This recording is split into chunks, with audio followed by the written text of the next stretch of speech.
a comprehensive look at trends, fund profiles, and more in Exploring ETFs. We are going to talk about buyback ETFs as we revisit with Nina Mishra, our ETF research director. It's been a while since you and I have sat here and talked about different trends in the ETF world, but these buyback ETFs are becoming popular or have been popular for a while. Buybacks in general have been in the news a lot lately. Yes, yeah, U.S. companies have been returning a lot of cash to their shareholders in the form of dividends and buybacks. And in fact, in recent years, buybacks have outpaced dividends. And according to Goldman Sachs estimates, buybacks are going to rise 18% this year versus a 7% increase in dividends for U.S. companies. That's really an important statistic. Yes, as investors. Buybacks ahead of dividends. Yeah. And last month, in fact, U.S. companies announced $141 billion of new share buyback authorizations, which was the highest ever for a single month.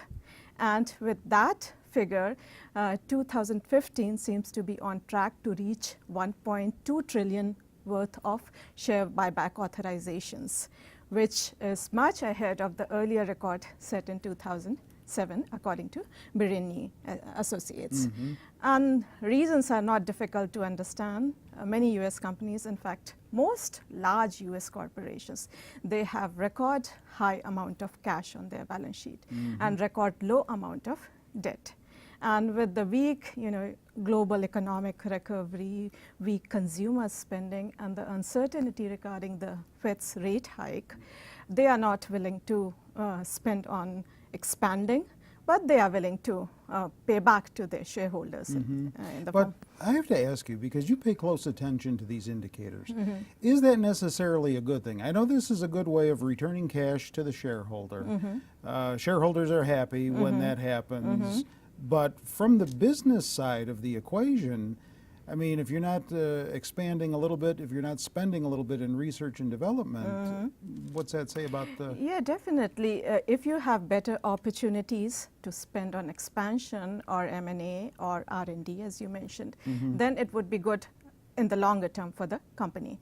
But if the companies see that there are no better business opportunities, then probably buyback is a good form of increasing the shareholder value. And apart from no better opportunities, there has been a lot of pressure from these activist investors. Yes. That is why also companies have been increasing buybacks in recent years.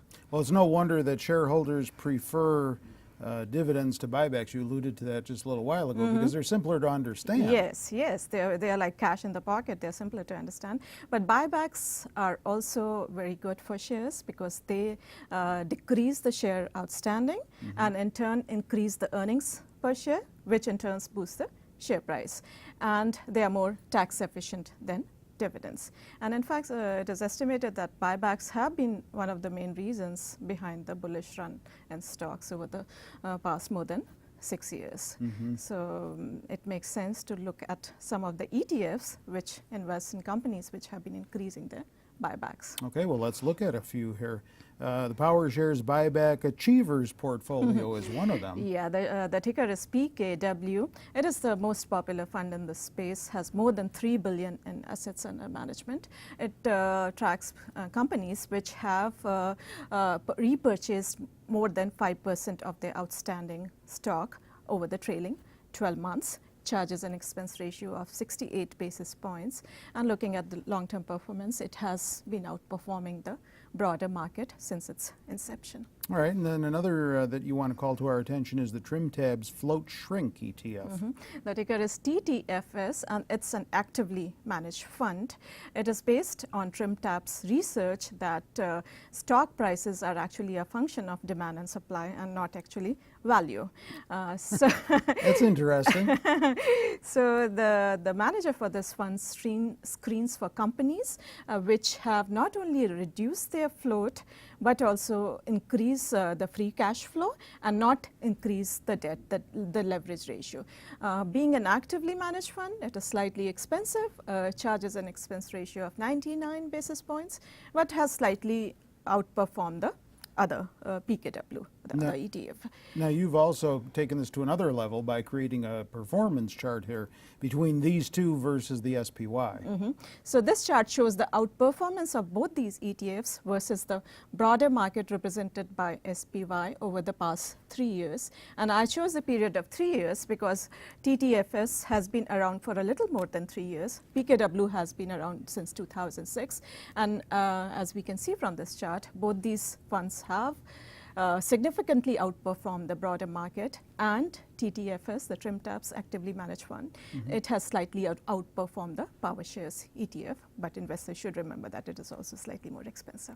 So you think this buyback stuff is going to continue through the end of the year? At least through the end of the year, if not more than that. It's that Yes. popular. Yes, it's a popular way for companies to utilize their extra cash. Interesting. Do you own either of these I two? don't. Okay, check out more ETF news, commentary, and data in the ETF section of Zacks.com. Now, if you're not there already watching this video, just get over to the homepage and you can get to the ETF section of our site by using the Stocks tab, the Funds tab at the top toolbar.